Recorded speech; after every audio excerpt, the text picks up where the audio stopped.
you from this pick because you are leeching resistances, you are taking a percentage of their health and just chunking them instantly with that. Yeah. And it can kind of turn Trundle, you know, into a super tank himself. I really do want to see Quid making plays with this Taliyah, easy access to side lanes, right? Like kind of moving around the map like...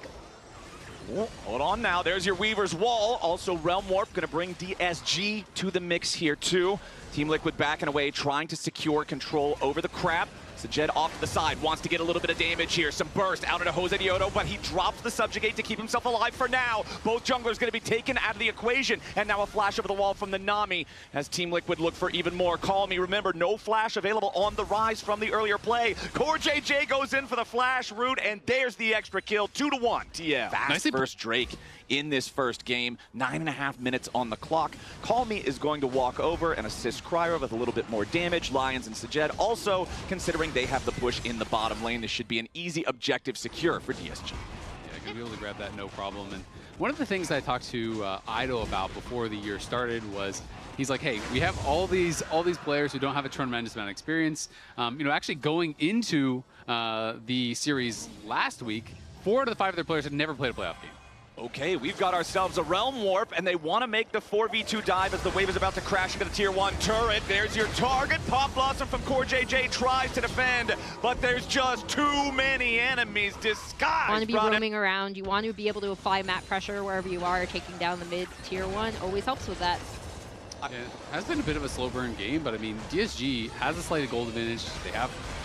Sajed's in a lot of trouble, though. The Arc of Ruin lines it up, and they knock it down. Kill credit goes over to Yawn as well, with a nice seismic shove into Kryra right after. They're looking for more, but they don't have enough damage to kill the Wukong here, too. Team Liquid getting Yawn paid, catching back up, now overtaking Sajed in terms of individual gold, and they'll be able to summon the Rift Herald up mid, and Kryra's about to drop to Jose Dioto. The Sundered Sky is plenty enough. Trinity Force not required, and there goes the enemy jungler as well. This has been such a massive swing for TL. I mean, it's huge. They just went from down 800 gold to up 2.3K in the blink of an eye. And it feels like kind of just some unforced errors almost. I mean, Sajed had no Valk, right? Because he used it aggressively, but he did have his flash, didn't use it. Then Kryra tries to clone over the wall, clones into the wall, doesn't use his flash either. He dies too.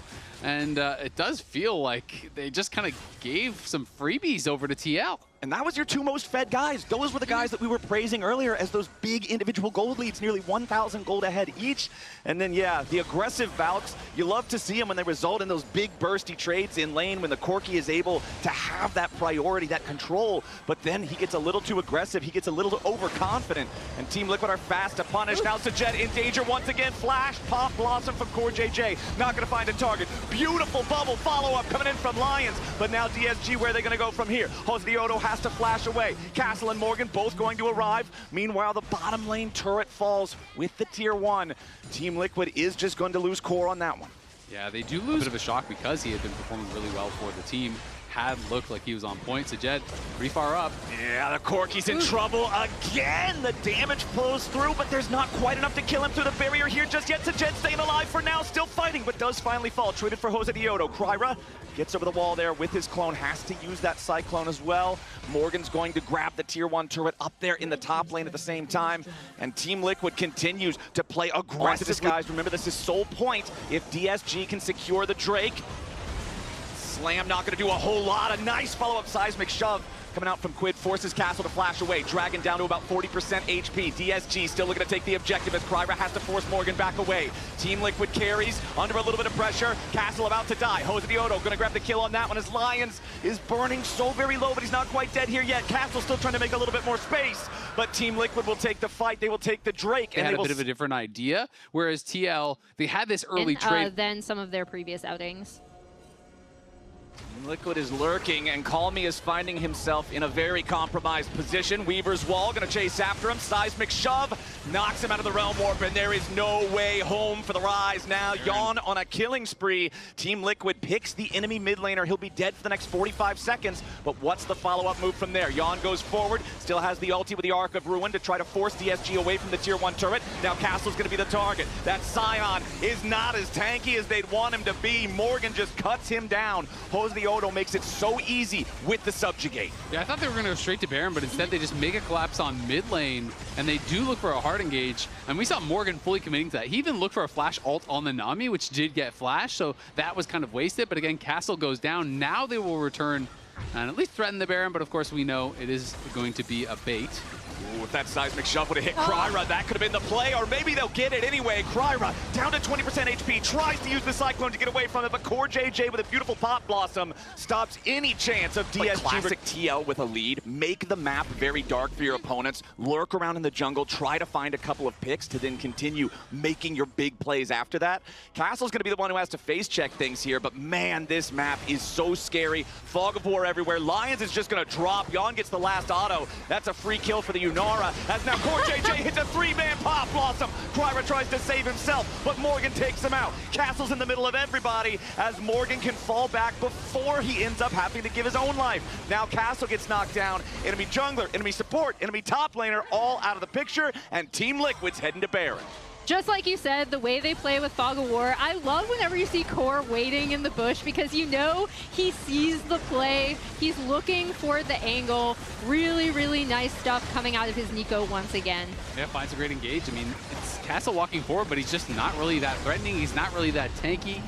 No one is there with him, so he steps up. I want to call out, again, is just Core waiting here. You know he wants that engage to go in immediately. He R-autoed, so he Pop Blossoms in the air. So it actually was perfectly timed.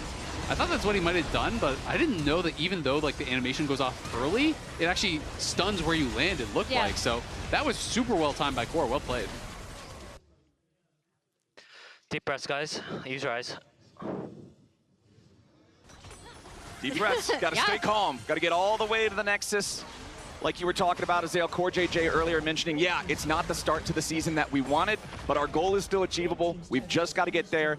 Even this game started off a little bit rough. Disguised had a 1,500. 2K over his lead, and I think they're playing around his aggression so well with the insane amount of CC as Quick goes in. Yeah, they're going in for the Weavers. Wall, and immediately Lions is caught. Yon finds the Arc of Ruin there onto Kryra. They want to get a second kill here if they can, but Kryra gets away for now. Call Me going to reinforce him. Meanwhile, back in the mid lane, Yon looking at Sajed. Kryra wants to go in after the Team Liquid 80 carry, but Core JJ is there on the defense. Yon staying alive for now. Castle doesn't have the damage. Call Me trying to get something, as at least Quid will fall. Yon right next to him, but Call Me loses his life in the process. Morgan gets the killing spree there onto Sajed, and it's only Castle still standing on DSG. Beautiful use of the public execution to buffer through the decimating smash.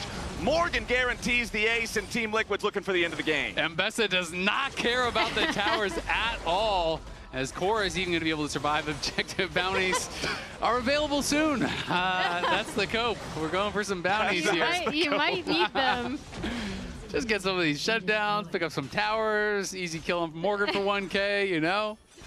Well, the game's not over at least. It's still going. DSG's still in there, but man, 10,000 gold difference. Team Liquid still with the Baron for another 10 seconds. The power play up to almost 3,500.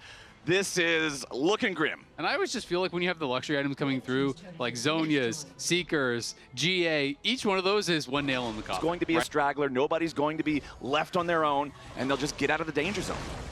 Yeah, I mean, it does stop a little bit of the pressure they were applying, as, nope, they're going in for another play. Yep, there it is. Pop Blossom seals Call Me's fate. Quid's going to be the one taking the kill on that, as TL, after picking off Go International, and now that you're on your last life, now that you've barely qualified to the bracket stage, having to play in that tiebreaker match against Dig, that it looked like that one was even dicey for a little while. They're really trying to minimize those mistakes, as the third Drake for them is about to fall. Should just be able to pick that one up easy peasy. Now Baron's alive here too, and DSG are trying to position in a way that they might be able to contest it. Yeah, and we'll see.